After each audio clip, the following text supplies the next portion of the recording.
Hello, everybody, and welcome to another edition of Inside Guns with your host, me, the Yankee Marshal. Today, I want to start by talking about something that is not a pleasant topic.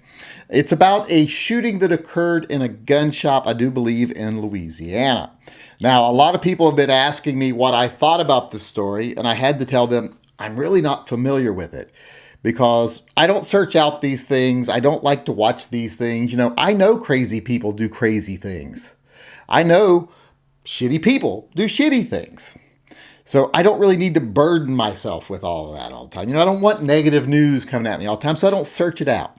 But since so many people asked me about this, I did a little research into it because I found out I had been getting different stories about it. For those of you that are not familiar, if someone entered a gun shop in, like I said, I believe Louisiana, he was carrying a loaded firearm. They told him he couldn't have that in the store. Please take it out to his car. Instead of deciding to just walk out and put it in his car or unload it like they asked him to do, he decided to walk out, fire a round into the air, and then turn around, shoot a lady that's in the store, run back out, come back in, shoot one of the clerks, then wander around for a little while, and then get into a confrontation with some other store employees where he was shot dead. So 3 people lost their lives over this. And it really seems like there was nothing about this that should have happened. Nothing that should have went this way. I had originally heard, like I said, some different stories. I had heard that he walked in with a gun in his hand. But then I find out it doesn't look like that happened. It doesn't look like he walked in with a gun in his hand. It looked like he walked in with a gun in his holster or in his waistband, one or the other. And a store employee noticed that he had an extended magazine in it. That's how he could tell the gun had the mag in it, which meant the gun was loaded because it was an extended mag. And the store has a policy against that. For me, strike one right there. That's a stupid policy. I have never understood gun shops that say you can't carry in here unless you're law enforcement. Don't like that rule, period. But still, that rule doesn't justify what this guy did. Not in any way saying that. But I'm not saying it wasn't the way I'd originally heard it. I heard he walked in with a gun in his hand. Then he got into an argument with employees. Because when I heard, he got into an argument with employees, I was like, well, then how did a bystander get shot? Because as soon as he started arguing with employees, I'd have been out of there.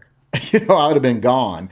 A lot of people say, well, I'm going to stay there and keep my hand on my gun and make sure not me. I'm going to let the store employees handle it. I'm going to get the fuck out of there if I can. If I can't, I'm going to find cover while they're arguing and know that if shots do break out, I'll be firing from cover. That's just how I would operate. But like I said, that's how I heard it. And I was like, some of these things aren't adding up. But it turns out he didn't walk in with a gun in his hand. They just noticed he had it on him, noticed he had it loaded, had a magazine in it at least. I thought they probably asked him if it was loaded. And then it doesn't appear they even fought. According to the police and the surveillance, there was no argument even.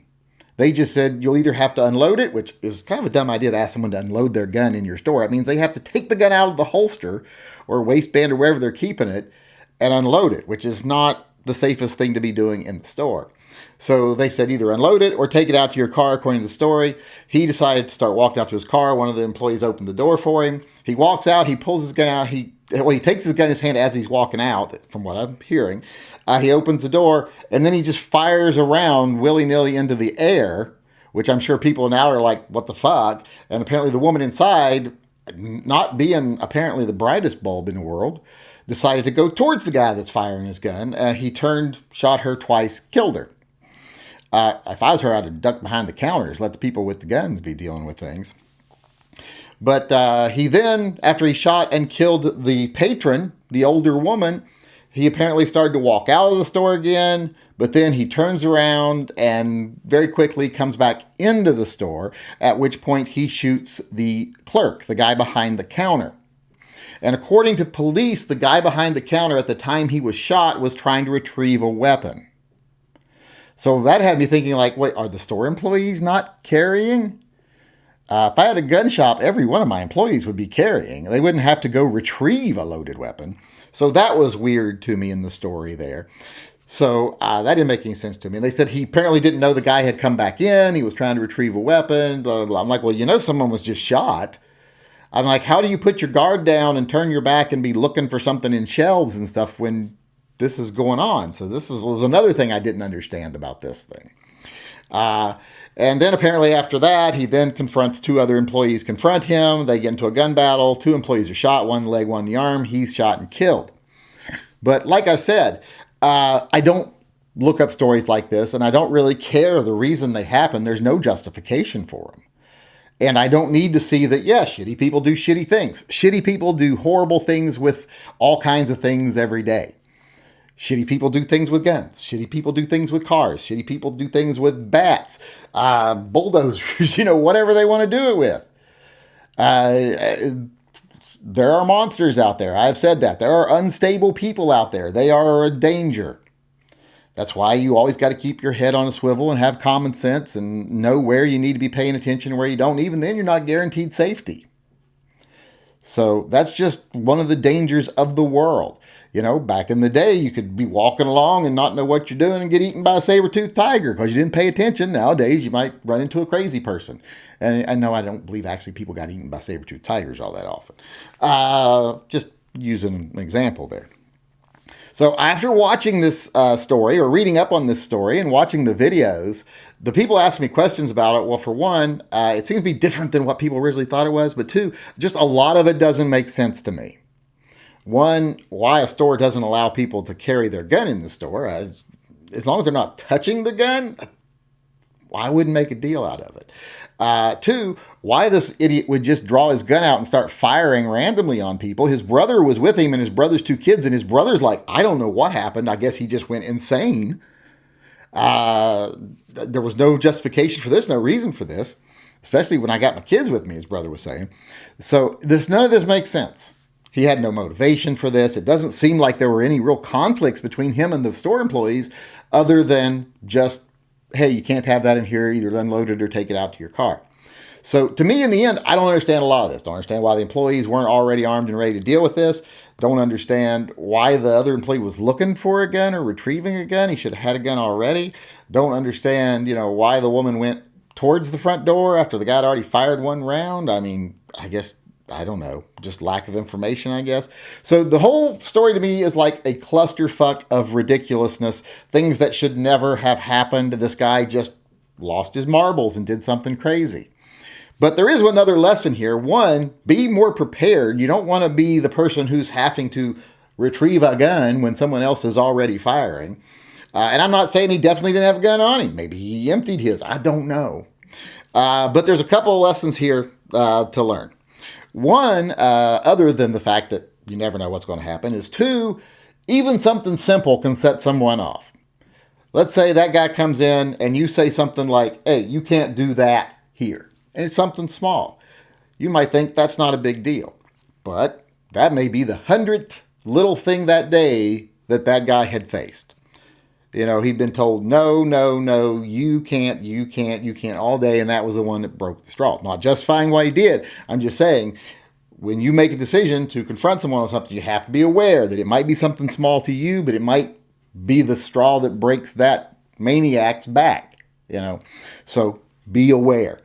Also, I want to point out that the police, even though this is clearly one crazy person caused this, the police seized 10 separate firearms. So it's another example of, even if you're in a good shoot and there's no reason for police to take your guns, you might lose your gun if you ever have to use it, which is pretty shitty. I think if you're justified in using your gun, if they need to take your gun for testing, let them take your gun for testing. Let them take all the information they want. And if they have to have you come in and have your gun tested, volunteer to say, I'll do it. But taking the guns away from citizens who may need that gun again to defend themselves, I don't like that. And I hate the way cops do that. But, they think guns in the hands of people are bad, so we got to take them all. And they justify it by, well, we got to have it for ballistics screening. What's it matter? You know who shot him. They already said we shot him. You know who shot the people that died other than the shooter or other than the original instigator, because he shot them. It's on video. So I'm not understanding why you'd have to claim so many guns for testing, for evidence. It's just police love to take people's guns. So that's another lesson. Like I said, always pay attention, and police love to take people's guns. That's the two biggest lessons I take from this tragic event. All right, next I want to move on again to my favorite part of the show, gun talk. And today I want to talk about the new Walther PDP. People keep asking me, what do you think of the Walther PDP? When they come into the live chat, they're like, oh, I'm late. Have you already discussed the new Walther PDP? Are you going to buy and review the Walther PDP? And the answer to that question is probably not going to buy it and review it. It's just not something I look for in a gun. I don't want a polymer gun. So I don't need another polymer gun. I got rid of all my polymer guns recently, most of my polymer guns, not the ones that don't belong directly to me though. So it's just not something I'm looking for. I'm not saying it's a good gun, bad gun. I know it's all the rage right now and they're sending them to everybody to get everybody to test them and everything. But I did see a couple of things about it that made me interested at first. For one, it's a decent looking gun. I mean, it's got a lot of cuts to it, so it's interesting looking. I really do like the fact that it is cut for an RMR and it's set up to co-witness. You know, it's got a nice deep set RMR, rear sight ready to co-witness with the front sight when you're using the RMR or red dot. I know I use the word RMR kind of generically. I like that. I like the grip texture on the gun. That grip texture looks pretty nice. In fact, I like the looks of the gun overall. Like I said, it's just not something I'd be looking for. Now, the one thing that did strike me the most about the advertising is that it's modular. They're like, it's a modular gun. And to me, modular means like, well, it's like a P320 or a Beretta APX. You know, you've got a firing control unit that you can take out of the frame, put it in a different frame, and put different slides with it. You know, you can mix and match. But apparently that's not the case with this gun. You cannot actually take a firing control unit out of the frame. The frame, you can just buy a compact frame, or you can buy a full-size frame, and they are the gun. They are the receiver. They are the serialized part. But then you can put any slide you want to put on either of those frames. And I believe there's a 4-inch slide for a compact. There's a 4.5, and there's going to be a 5-inch coming.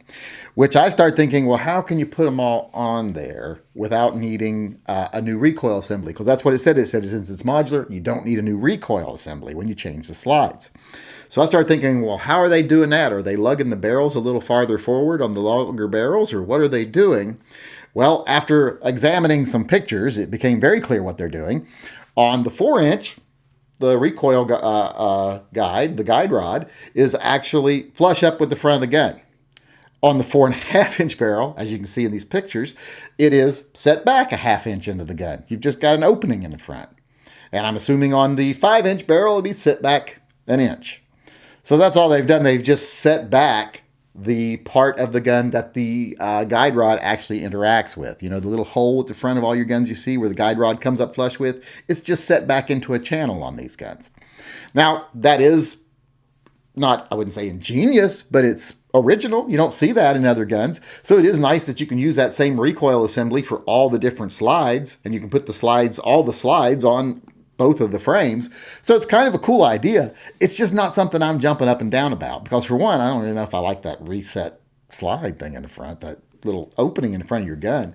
It's not something I would worry about, but I know some people out there for some reason are really worried about what their guns do if they throw them into mud multiple times.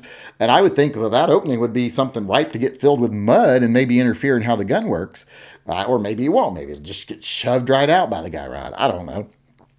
But as far as buying the gun, it's not something that floats my boat. My taint ain't being tickled by this because it's another polymer gun, striker fired with a red dot sight. But it looks like if you're in the market for one of those guns, this looks like it could be a very heavy contender if you are actually looking for that.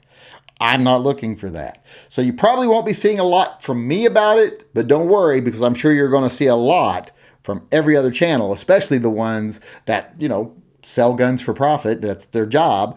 Or advertise guns for profit. That's their job. So I'm sure you'll see a lot from them, and it'll answer a lot of your questions as to whether this gun might be for you. All right, everybody, I want to end the show today, as usual, with our viewer EDC. And today we have Caesar S. As you can see here, Caesar S is a big boy, and he is carrying his CZ P07 in a bullseye outside the waistband Kydex holster. Now, he says this is actually his secondary carry rig. His other carry rig is a P320, but I wanted to show this one because this is an awesome gun. I think a lot of people overlook these guns. If you want a polymer gun these days, you think you have to have striker fire. That's just what most people think. They forget about guns like, the Beretta PX4 or the CZ P07, which are hammer-fired, double-action, single-action polymer guns. So if you want that polymer gun for that lightweight modern gun that's easy to carry, etc., but you still want double action, single action, you can have it. There are options out there, and this is an example of that. So I wanted to show this rig here because I think he's got a good setup going here. Now, I will say the horizontal stripes, maybe not the best choice. Oh, and while I'm talking about the pictures here, in every picture he sent like a dozen pictures, there's a small child seems to be in different positions in every picture. So I just wanted to make him aware of that because I don't know if that's his child or if maybe he just strayed past a schoolyard today and there's a small child stuck in his orbit now, got caught in his gravity well. I just want him to be aware of that so he can take appropriate action. If it's the former, no problem. If it's the latter, you might want to get that unstuck and get it back to its rightful owner. But like I said, just wanted to show everyone our EDC, our viewer EDC of the day, our concealed carrier of the day, and it is Caesar S with his CZ P07. All right, everybody, that's our show for today. I hope you enjoyed it, and I hope you come back tomorrow. Before I leave, I want to remind everyone that I did choose the winner of those grips, those Resident Evil Beretta Samurai Edge grips. So if you go over to the website, tympistolproject.com, you can check over there. The 3 winners are listed. I've heard from 2 of them now. I just need to hear from 1. So once I hear from the 3rd person, I'll be able to send those out. So thanks to everyone who contributed. We ended up making 2/3 of what we needed to cover the shortfall for that post office blunder everybody had. Plus, I want to let everybody know those are already mailed out now, except for the people just getting the pins. If you're getting a pin, it might be a little bit of a wait because I still haven't got the reorder of the pins yet. The patches came in, so they went out. And with that being said, I just want to sign off today, as usual, by saying, as far as the state of the world today is concerned, well, it is what it is. But what it will be in the future, if we stick together, keep level heads about us, ignore the fearmongers, ignore the people that want to keep us scared and angry for profit or to make us easy to manipulate, if we just kind of brush those people aside and act like mature adults and do what we need to do, what things will be in the future, especially for those of us interested in our gun rights, what things will be is better.